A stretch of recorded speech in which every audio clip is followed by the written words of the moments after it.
А сега на друга тема. Носим гените на Атила, родоначалник на рода Дулу. Това показва проучване на Института по балканистика с Център по тракология, който работи съвместно с професори от Харвард. Целта на изследването е да се установи какъв е произходът на прабългарите. Следва интервю на Йоана Георгиева с историка и археолог, доцент Тодор Чобанов. Намерих тази картинка на хунския вожд Атила, която исках да покажа на нашите зрители, а пък вие в същото време да ни кажете каква е разликата ни. За мен тя е очевидна. Аз никак не приличам на този вожд. Никакъв случай не. Българите са твърде различни от хората на Атила. Това са хуните. Да. Хуните. Те нахлуват в Европа. Където ние вече сме установени. Ние вече сме в Северно Кавказ живееме. Така наречената голямата Стара България между Каспийско море и Черно море. Атила минава северно. Може би някои племена български, едно или две, са били увлечени. Но хуните, това са монголи, това са наследници на монголските народи, са били много характерни, много различни от българите. Те първо са по-ниски. Второ, са били на вид много грозни. И грозотията им идва от това, че както турците правят сюнет, те са режели лицата на новороденото момче или момиче. Момче става дума, за да не им порасне брада. И те са оставали без бради до напреднала възраст.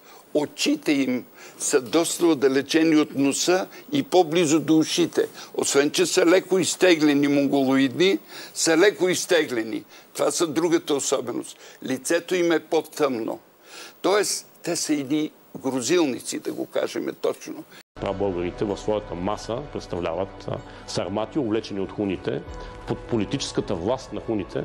За съжаление, тук като се каже хуни в България и искаме да си представим едни монголоидни конници. Това е един стереотип тук насъден. За съжаление, това е много силен стереотип. Тук много хора реагират по този начин. Но още през 50-те години един световен учен, Менкен Хелфер се казва, той е австриец, който е работил и в Съветския съюз, и в Съединените щати. Няма друг такъв учен в историята, да е работил и на двете места. Много години. Той всъщност започва да доказва, че така наречените хуни в Европа не са онези хуни от китайските хроники, че това са други хора. Просто имаме ние аристократични родове, които успяват да проникнат на Запад и да властват над разноетнични общности. И описанията на Атила, аз имам данните на един римски и един византийски автор. Например, 370 година след Христа, появата на хуните в Европа. Нисък ръст, изразена монголоидност, дръбнати очи и по-тъмна кожа. Аминус Марцелинус, древноримски историк, казва: те обитават от Ботиските блата до Ледовития океан и дивотията им нахвърлят всякаква мярка. Така след раждането на момчето нарязват с остър нож в бузите му, за да не му расте брада след като порасне. Така те преживяват до старост, безобразни и безбради като скопци. Всички те се отличават с нисък ръст, под 1,60. Тогава мъжете не са били много високи хора. Здрави крайници и въобще имат чудовищен вид. Нямат бради и могат да се приемат за двуноги зверове. Не случайно един византийски автор, посещавайки лагера на Атила, Приск, това е невероятен избор, разказва, че в лагера на Атила има хора от най-различни етноси.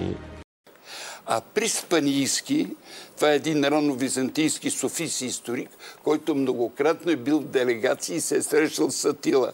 Той беше с нисък ръст, рядка брада, дръбнати очи и по-тъмна кожа. В състава на Атиловата държава безспорно присъстват и българите, като един от народите, които са подчинени на Атила. Когато той умира, обичайна практика е било в онази епоха синовете му да си разпределят племената. Той е като делбат. Ти взимаш тези, ти онези. И всъщност един от синовете му, Ирнак, считан за най-малък син, получава властта над българските племена и започва да се оттегля обратно на изток, защото те в Унгария са подложени на много голям военен натиск от своите съседи.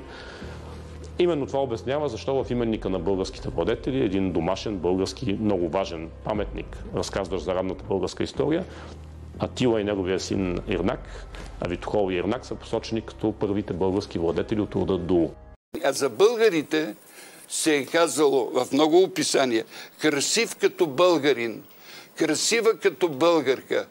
При това съвсем не ниски хора.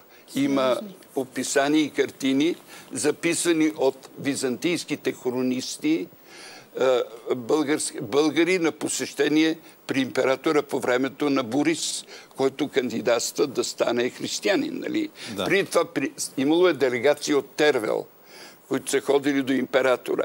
Римският хронист не само е записал разговорите, но се опитал да скицира лицата. И след няколко дни след това са дошли монголи, след това араби, които носят, аз не знам как се казва тази. Така че българите са мъже с черни коси, с кръгли очи, с бради, мустаци. Нямат нищо общо с тези грозилници, които се описат от византийските и римски автори.